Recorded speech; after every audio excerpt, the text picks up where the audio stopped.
My number 10. I have a couple that kind of fit this socializing theme, but being kind to others for the right reasons.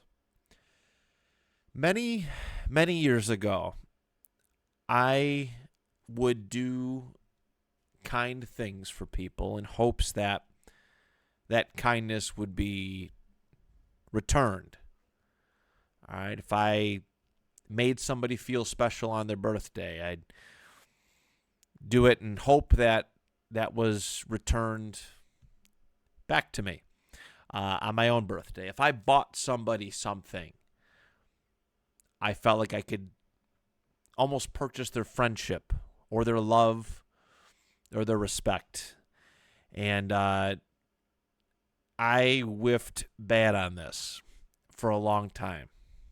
I don't know where this stemmed from, this idea of control, of like paying for friendship, paying for relationships, things like that. And that rut that I've talked about many, many times in 2022, that was a wake-up call for me. Doing kind things and expecting something in return is actually not kind at all. It's actually quite selfish that you have to, like, everything comes with an attachment. It makes people not want to be around you. And I'll give you some examples of it. So I used to, running my podcast network, and when I was on social media, I would share everybody's episodes that I could find. If I came across you and I seen that you shared or posted a podcast episode, I would share the heck out of it. And more often than not, it was not reciprocated. And I was like, why? Like, I'm doing this for you. Like, why isn't that love being returned? And it made me bitter. It made me selfish. Again, like it amplified that selfishness. Like, I'm just like, okay, then I'm not going to share your stuff anymore. It's as simple as that. Podcasting was one element of it. There was girls who I had sought out, like a relationship with them, and I would pay for things. I would buy them food, buy them random gifts, and hope that it would become something more. And it never did. It never did, and it made me bitter and angry. Now, I'm lax. I just want to be good to others. I want to be remembered for being a good person. And I don't know if that's like selfish sounding or not, but I want people, when they're around me, to feel good, to feel like they can be themselves, to feel like if I'm doing something for them, that there's not a requirement for it. There's no tax or toll that they have to pay for accepting something from me. I just want to see people do good now. And like, I hate that I did that. Like, there was a large chunk of my life where I did that. Do good for others and expect it back tenfold. And it's just not a good way to live. It's not a good way to live. I like making a positive difference in people's lives, whether it's reciprocated or not. So, at least consciously for me, it makes me feel better. It makes me feel better that I'm doing good for others. So, yeah, number 10, just being good to others. All right. Number 9, a big one for me was personal independence. This is the flip side of that doing kind things for others. Maybe this is part of the root for it. I have accepted help from people who have held it over my head. All right. I did this for you. What you gonna do for me? That kind of thing. All right. This debt that hovers over, like, accepting things, right? I depended on other people for money and validation and happiness. And for car rides and other things. And like, I used to, like, my good friend Chris, who ran the network before, the podcast network that I run now, he used to he would he would edit my episodes, he would upload them and stuff. And I felt like eventually felt like I was just taking advantage of him. And there was times where I felt very ungrateful, that I was being ungrateful. But I wanted to learn these skills so I didn't have to depend on other people. I wanted to learn these skills because I wanted to be self-sufficient. I like being self-sufficient. And while it's good to have people that you can rely on without feeling that you owe them something back in return. This is something that has hovered over me for a long time. When people do nice things for me, I feel in my soul that I have to return that favor tenfold. And maybe that's just because of who I am, for good reasons. But also there's a little bit of a tinge of sadness and emotional trauma with that I can never just accept something nice and kind coming my way without feeling the need to go all out or one up that person's kindness. But I like being independent. I like being able to rely on myself. There's a part of me that realized that if you want the old saying, right? If you want something done right, do it yourself. And I'm proud of that. And I'm proud I don't have to wait on people to do things for me anymore. I don't have to beg for things anymore. If I want to do something, I'll go take it. It's a self-respect thing. And it's just cool. Just being independent is really, really cool, and it's powerful. It's powerful. It's a weird feeling, but it's powerful that you don't need anything from anybody unless you so choose to ask for it. So that's my number 9, personal independence.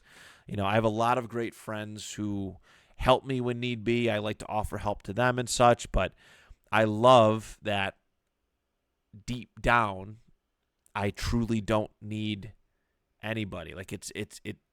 It's powerful. I'm not a slave to anybody's help or what they can do for me. I'm very, very proud of that. My number 8 is dealing with my emotions. I'm a lot more tame now than I used to be. And this is why I'm glad I get to talk about these things, because a younger me, even 2-3 years ago, there was no line. It was all over the place. Either I was way too excited, way too angry, way too depressed. I don't know why I might move my pen that way, but up, down, side to side, just complete polar, just opposite ends of the spectrum and everything. And now I recognize a lot of my emotional imbalance. It's taken a lot of work. It's taken a lot of reading from self-help books, but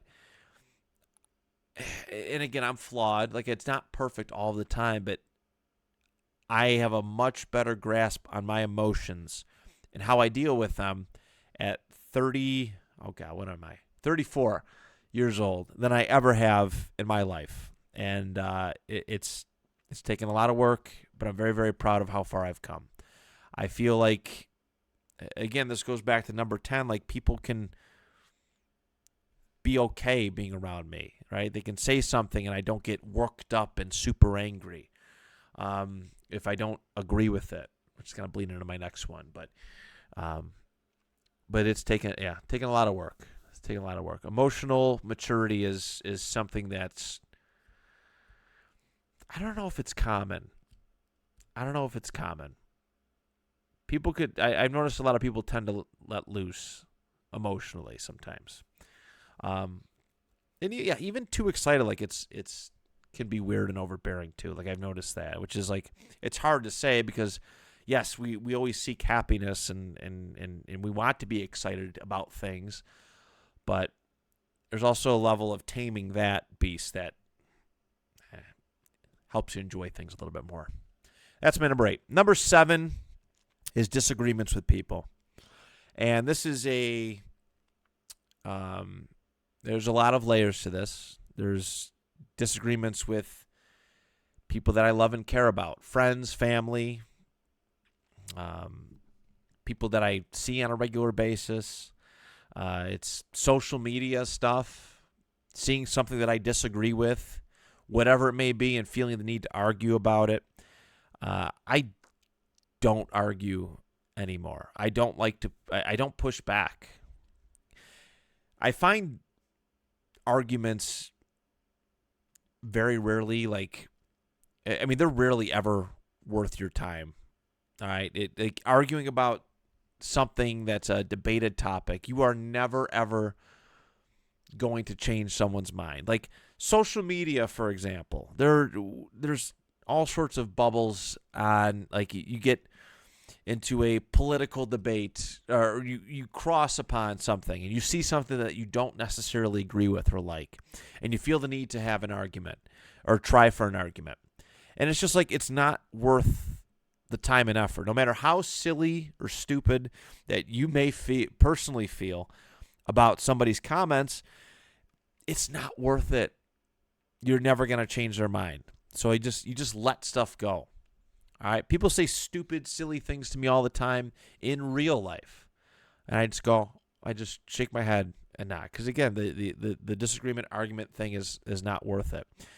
Making people fighting fire with fire. If somebody's going off, you just want them to stop. Yelling at them is not going to make things better. All right. You don't pour gasoline onto a fire. You smother it.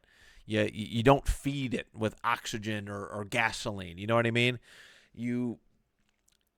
I just don't. I don't care. People want to be angry about something. Be my guest. But this has been a big thing for me with friendships, because a lot of my best friends, we don't agree on every single thing, especially on some serious topics. But even still, even in a moment, I'm just like, what? Why would you say that? Or you really think this way? Couple minutes, cool down time, and it's just you just let it go. You just let it go and you move on. Disagreeing with people is silly, because technically we're all different and we could disagree with each other on a lot of things, certain debates, amongst a lot. It's just, I'm glad that I don't feel the need to argue with people anymore. Go ahead, go be angry. I'm going to be over here at peace. Well, you're just bitter and you're going through mental gymnastics to justify whatever you're trying to lay down and make me feel. So that's my number 7, disagreements with people. My number 6 is consuming information. There's a lot of avenues for this as well. All right. He said, she said stuff at school, at work, and friendships. Consuming news and other information. No good decision, I feel, is ever based in emotion. All right. People try to rile us up. We have instigators. We work around instigators. We know instigators all the time. We try to get people worked up and do something zany. Just watch. They get people worked up to watch them react to it. I consume information. I hear about it. I don't want any narrative-driven stuff. I don't care. And every piece of information that comes your way is usually, there's a narrative. There's an ego to it from whoever is giving you and providing you information, or there's some kind of bias in it. Whether it's to, somebody who has their own reasoning for giving you this information, or has their own bias, or wants to stroke your ego and get on your good side. That's a narrative, and it's not good. I like to receive a piece of information, whether it's about somebody, whether it's about something that pertains to me, or some piece of headline news that everybody's talking about, and everybody feels the need to have an opinion on. And I just feel it out. I don't I don't watch the news, first and foremost. I think it's bullshit, all of it. But if I hear something, I feel it out. All right. How is this affecting me? Oh, it's not? Move along. Is this affecting me? If it does affect you, how does it make you really feel? And that's how I tend to live my life. I don't want patronizing information. I don't want biased information. I just want the facts, and I want to see how I feel about it. There's a lot of narrative-driven stuff that we come across every single day, and I'm glad. I'm glad that I can navigate through the nonsense and feel and experience things and have my own genuine opinion instead of being a mouthpiece for other people or just carrying on. Have you ever met somebody who's everybody talks bad about? All right, so you tend to think bad about them, and then you meet them and they end up being really, really cool. All right, that's the kind of stuff I'm getting at with this as well. All right, just creating and having our own opinions on something, experiencing things, hearing information, but experiencing things and people, and coming to our own conclusion, feeling it out. All right, that's my number 6. Number 5, it's how I view work, my job. It's easy to play the blame game. It's easy to be mad. It's easy to not want to go to work, and treat it less than, just as a way to complain about how oppressed or how broke we all feel. I view work as an opportunity. Every single day that I show up to work, it's an opportunity. I work hard, and again, that growth, that validation that we seek, sometimes it's not recognized. I know what I like to think that I offer to my job. I know it's not recognized all the time. There are times where it's good, right? You get a little bit of attaboy or, hey, you're a good kid. But I view work as an opportunity. I take so much pride in it now.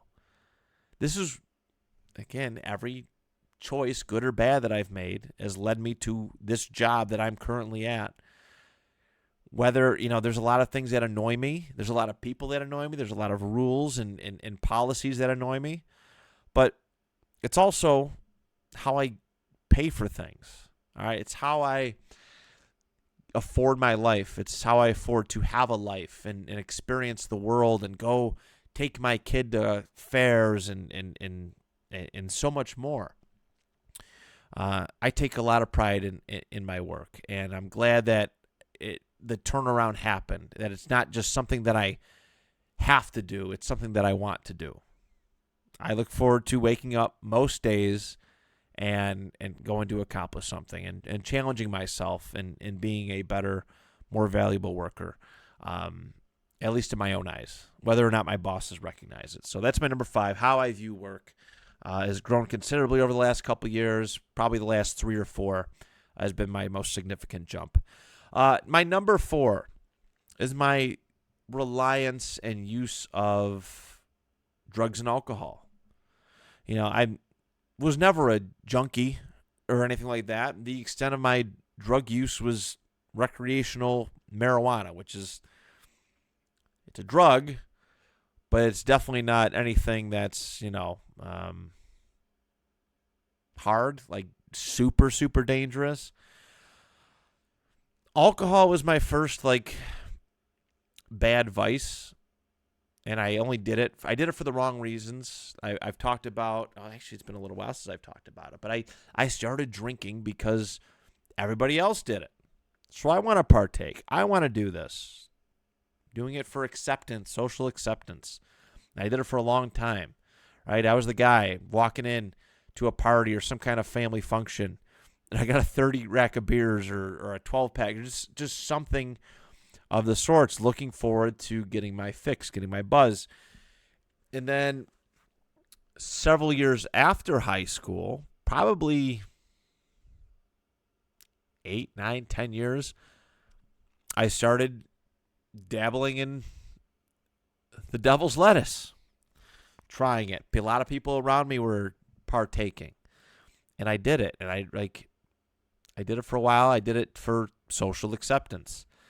And then one day I woke up and realized, like, this is not helping me in any sort of way, right? I don't really feel anything from smoking, and I don't really feel any better from drinking. Like, if anything, drinking has made me feel worse. I feel like crap. If I go in excess of it, I feel awful the next day. And I've made a lot of stupid choices and said a lot of stupid things under the influence of alcohol. So for me to recognize that, and I'm proud. It's not very common. All right, and I'm not saying this arrogantly, like I'm looking down on anybody watching this video that still partakes in either of these habits. But like, in a world where most people do this, I'm proud that I can look at it and say, no, I just left one of my friend's birthday parties. All right, went over his house for a little bit, and I'm like, and there was like Jello shots and all sorts of alcohol everywhere, and like, I didn't feel the temptation. I didn't feel the need, even though everybody around me was doing it, taking shots and stuff like that. I didn't feel the need, and I'm quite proud of that. I'm around a lot of stoners too, still, and I'm proud that I don't have a reliance on that lifestyle anymore. I just don't need it. It's a waste. To me, my perspective, I'm not saying this about you because it may be important to you, but for me, it's just a waste of money and time. And there's a lot more productive and better ways I could deal and find happiness. So that's my number 4. Number 3, spending money, period. All right, I've already touched on doing good things for other people. All right, not like if I'm going to do something kind for somebody, I don't expect anything in return. I spend money on people that I truly and deeply care about.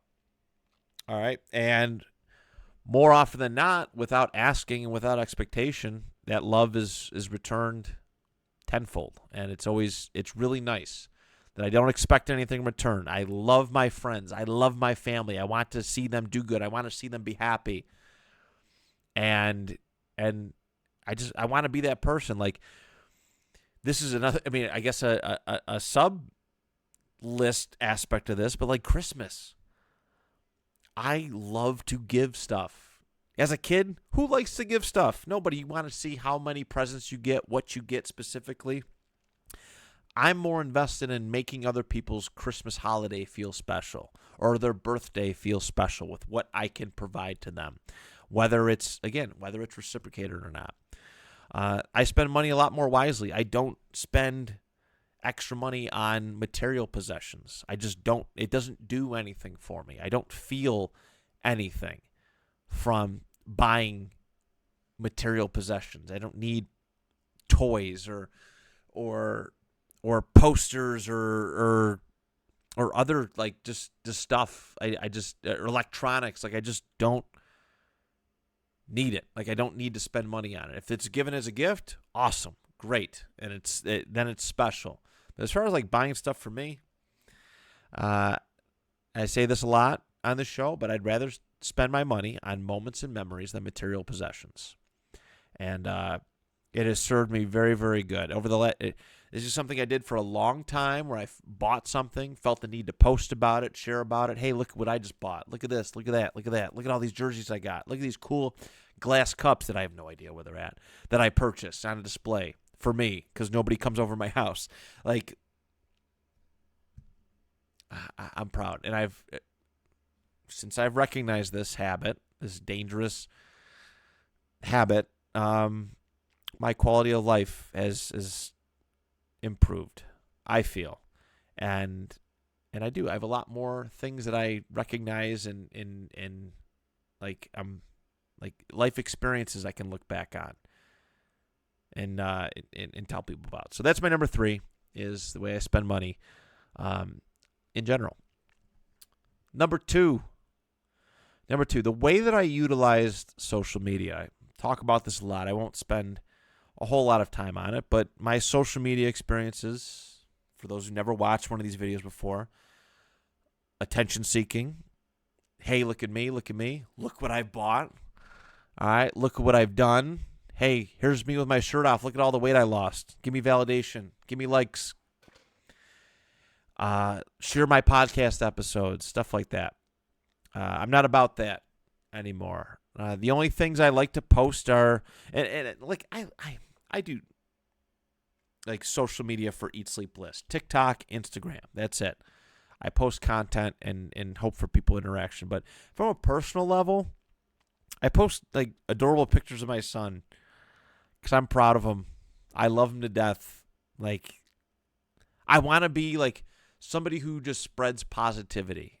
I want people to see how much that I love my son, and not like and that's not like a cocky like, hey, give me that validation thing. But I want to spread joy, because there's so many people who go on social media, and this used to be me, and complain and feed into these echo chambers of negativity, whatever it may be. I want people to see that there's some good on social media still. There's some positivity on social media still. And I feel like I've done a really, really good job in my lifetime about that. So that's my number 2. And my number 1, it's my social interactions. It's how I talk with people. It's how I deal with people. I used to not understand why people didn't like me. I used to not understand why people didn't want to invite me to parties, or why these girls that I was absolutely in love with didn't want to date me, didn't want to give me a chance. And it took some time, and I had to realize some hard truths, but I realized it was partially me, at the very least, holding myself accountable for what the way I came off. I used to be so inauthentic. I don't know how you pronounce it. Rude sometimes. Like, I crack jokes and take shots at people that I intended to be funny, because that's how I knew how to deal with people. But it actually just came off very rude and arrogant. Just very unserious a lot of times too. You're having a serious conversation with somebody, and I crack a joke. It's ill-timed. Like, not everything has to be funny. Like, I want to be better. And there's times where I'm like too cocky, arrogant, boisterous. Again, look what I did. Too open. Spilling the beans, right? Just everything. Now, I know who I am. I don't put on a front for people who I interact with. I am who I am. Take me for what I am. If you don't like it, then it's okay. I know I'm not for everybody. I know I'm not everybody's cup of tea. All right, even this YouTube channel. This YouTube channel is authentically me. There is no bullshit spewed out of my mouth.